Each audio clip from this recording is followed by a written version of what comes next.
अस्सलाम वालेकुम and welcome to ZM vlogs. आज आवाज़ मेरी आहिस्ता और हल्की इसलिए क्योंकि मॉर्निंग राइड है। Yes guys, morning rides are back.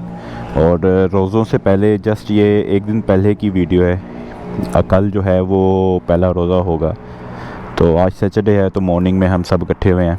और माशाल्लाह मेरा ख्याल है रोज़े हैं तो शायद इसी वजह से काफ़ी राइडर आ गए हैं। और अभी भी स्टिल हम वेट कर रहे हैं मज़ीद राइडर्स का। तो मैंने कहा चलें आपसे इंट्रोडक्शन कर लें और एक आपको स्पेशल चीज़ दिखानी थी। आपने बहुत सारी Z1000 देखी होंगी कावासाकी की, लेकिन अभी राइड पे एक बाइक आई हुई थी जो कि थोड़ी सी स्पेशल है, तो मैंने कहा चलें आपको दिखा दें। इस बाइक में कार्बन फाइबर का बहुत ज़्यादा यूज़ हुआ है। आप इसका जो काउल है ये भी रियल कार्बन फाइबर का काउल है इसका। इसके अलावा जो ये इसके टैंक के ऊपर इसकी टैंक प्रोटेक्शन की तरह का एक लगी हुई है ट्रिम, जो आगे इसकी विंग्स बनते हैं, बेसिकली 8 स्कूप्स बनते हैं इसके। विंग्स नहीं, 8 स्कूप्स इसकी बिल्कुल टैंक से शुरू होता है और पूरे 8 स्कूप्स बनते हैं। ये भी कार्बन फाइबर का है, रियल कार्बन फाइबर है।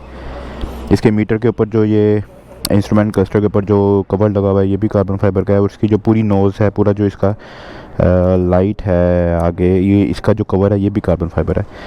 तो ये मैंने पहली Z1000 देखी है जिसके ऊपर किसी ने इतने ज़्यादा कार्बन फाइबर का काम करवाया हुआ है। लीवर्स भी इसके चेंज है और बहुत प्यारे लग रहे हैं। वीडियोस तस्वीरों में ये कलर शायद इतना अपील ना करे ग्रीन, लेकिन इन रियल जो है ये बहुत अच्छी क्वालिटी के लगते हैं। तो ये एक स्पेशल बाइक थी with a lot of carbon fibre, आपका 1000 ये आपने करवाया हुआ या पहले ही हुआ था कार्बन फाइबर का? तो मैंने खुद करवाया सारा कार्बन फाइबर का काम? ये अमेरिका से मंगवाया था, मोटो कंपोजिट से। वहाँ से ला के तो फिर यहाँ लगाया था। खुद लगाया था। ये सारा इसका जो ना वो 2 चीज़ें मिसिंग है, वो भी मैं सोच रहा हूँ मंगवा लूँ। ये और टैंक का फिर तो पूरा ही कार्बन हो जाएगा, कुछ भी नहीं बचेगा। सही, माशाल्लाह। मुझे वो कुछ लोग मना कर रहे हैं कि नहीं इस तरह का वो बेहतर लगता है। हाँ, वो अगर ऑल कार्बन फाइबर हो जाएगा ना वो भी ठीक नहीं लगता, थोड़ा सा टच होना चाहिए बीच में हल्का सा। नहीं, मैंने एक देखी है जो फुल कार्बन फाइबर था, वो बड़ी प्यारी लग रही। वो उसकी इन 2 पार्ट्स की बजाय आपने फ्रंट मडगार्ड नहीं सोचा? नहीं, वो भी ये जो चीज़ है ना, ये फ्रंट मडगार्ड वगैरह और ये रियर वाला ये भी है। मगर इसका आसान सा हल ये है कि ये तो एक्चुअल कार्बन फाइबर है, इनको आप डेप करा सकते हैं। हाँ, ये हो जाएगा। तो वो हाइड्रोडिप। हाइड्रोडिप। तो गाइस ये जो एक स्पेशल बाइक आई थी आज कार्बन फाइबर के पार्ट्स के साथ Z1000, मैंने नहीं देखा।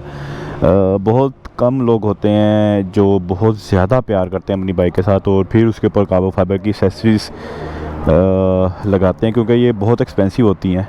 इसका जितनी चीज़ें मैंने इनकी बाइक पे देखी हैं, मिनिमम आराम से 1 लाख से 1.5 लाख इनका जो है वो ख़र्चा आ गया होगा इन एक्सेसरीज़ के ऊपर। तो बहुत कम लोग हैं जो सिर्फ बॉडी पार्ट्स के ऊपर जो है वो खर्च करते हैं कार्बन फाइबर के इस तरह एक्सेसरीज़ के लिए, लेकिन जो लवर है कार्बन फाइबर के वो फिर खर्च करते हैं। तो गाइस हल्की हल्की रोशनी निकल रही है और सब राइडर्स जमा भी हो गए हैं और अब यहाँ से निकलने लगे हैं, जा रहे हैं टूवर्ड्स DHA। और आवाज़ भी मेरी ऐसा ही सब थोड़ी सी बेहतर होती जा रही है क्योंकि मुझे भी होश आ चुकी है। अच्छा गाइस, वैसे तो इसका जो पहला ऑयल है वो चेंज होना था 1000 किलोमीटर पे, लेकिन जब ये बाइक तकरीबन 650 किलोमीटर तक चली थी तो मैंने इसका ऑयल चेंज करवा लिया था।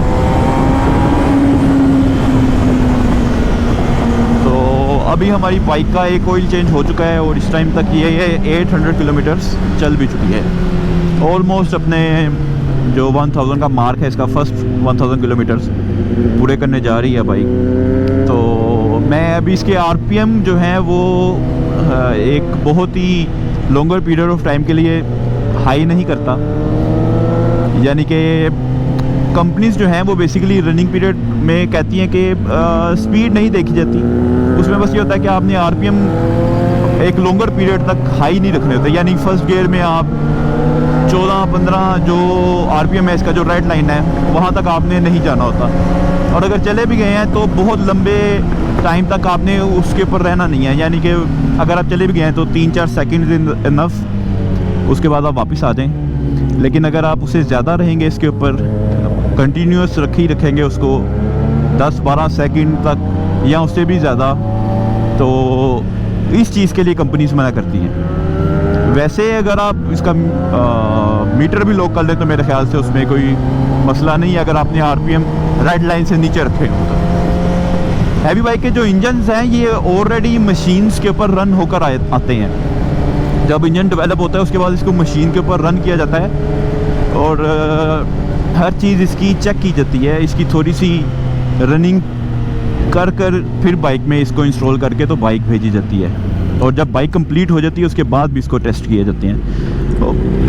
और वैसे भी लेज़र मशीन कट इनके इंजन पार्ट्स होते हैं तो उसके अंदर इतना इश्यूज़ रहता नहीं है रनिंग पूरी करने का। अगर आप अवॉइड भी करना चाहें तो कर सकते हैं, इसका नुकसान कोई नहीं है क्योंकि ये प्रूवन है, क्योंकि ये प्रूव्ड है। यूट्यूब पे एक बहुत बड़े यूट्यूबर ने 2 इंजन्स बनाकर उनको अपने पास टेस्ट किया था। एक का उसने रनिंग पीरियड जो है वो प्रॉपर पूरा किया था और एक का जो उसने रनिंग पीरियड पूरा नहीं किया था, और उसके बाद जब 1500 किलोमीटर चलाने के बाद दोनों को खोला गया तो दोनों में कुछ भी फ़र्क नहीं था। ना उसके रिंग पिस्टन के अंदर गैप आया था, ना कैम रॉड, ना क्रैंकशाफ्ट, किसी चीज़ के अंदर कोई इशू नहीं था उसका।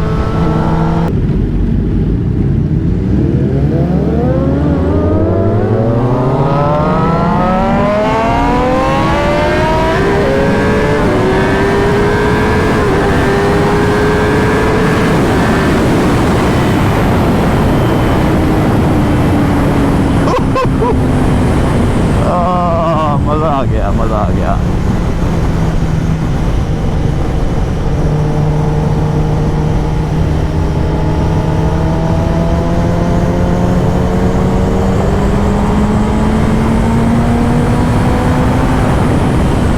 अभी अच्छी खासी गर्मी होती है लेकिन सुबह के टाइम जो है वो बहुत ठंड लगती है, तो ठंडी ठंडी सी हवा है। और इसका एक फ़ायदा ये रहता है कि सुबह के टाइम राइड करने का कि आपकी बाइक के लिए एक तो ठंडी हवा, आपको कूलिंग एफिशिएंसी इंक्रीज़ हो जाती है आपकी बाइक की, सुबह के टाइम फ्रेश होते हैं आप, और सुबह के टाइम ट्रैफिक भी ज़ीरो होती है। ये अर्ली मॉर्निंग का टाइम है जब ना बंदा ना बंदे की ज़ात सब सोए होते हैं, बिल्कुल फजर के बाद का।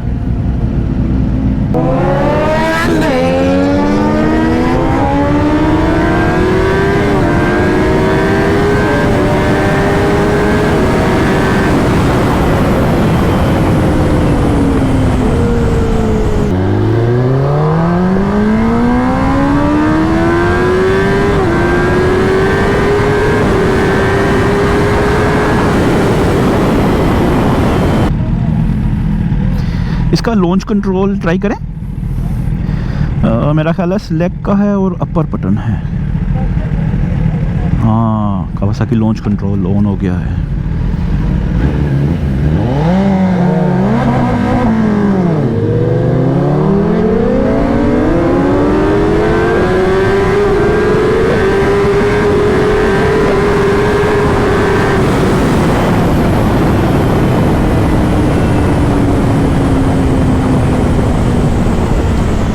जब रोड आ रही होती है सामने, ख़त्म हो रही होती है, तो 2 तरीक़ों से आप अपनी जो फोर्स है उसको रिड्यूस कर सकते हैं। एक तो आप खुद ऊपर हो जाएं तो जितनी एयर आती है वो आपको लगती है तो आप जो है वो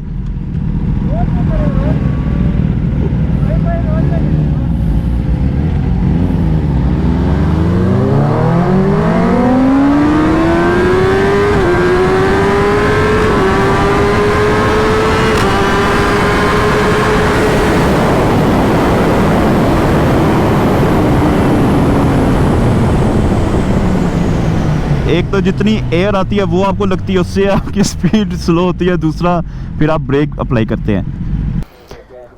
तो गाइज़ अभी जो प्रिलिया चला रहे थे जुनेद भाई, उनको 600 पे अब चैलेंज हुआ है, तो वो अब 600 चलाएंगे अहमद भाई का, और उनके साथ जा रहा है latest ZX 6R।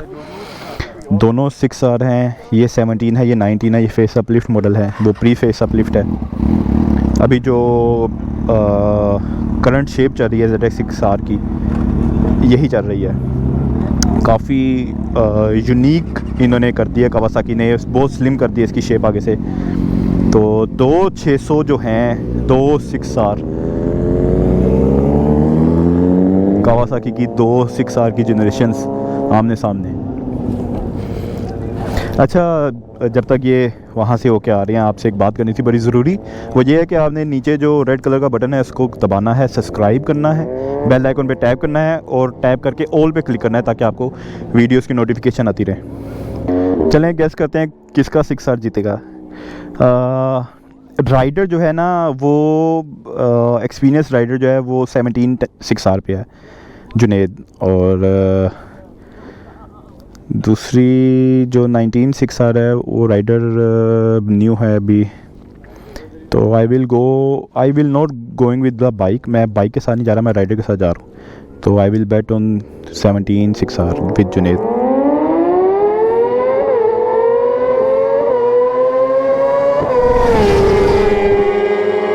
And yes, the experience wins.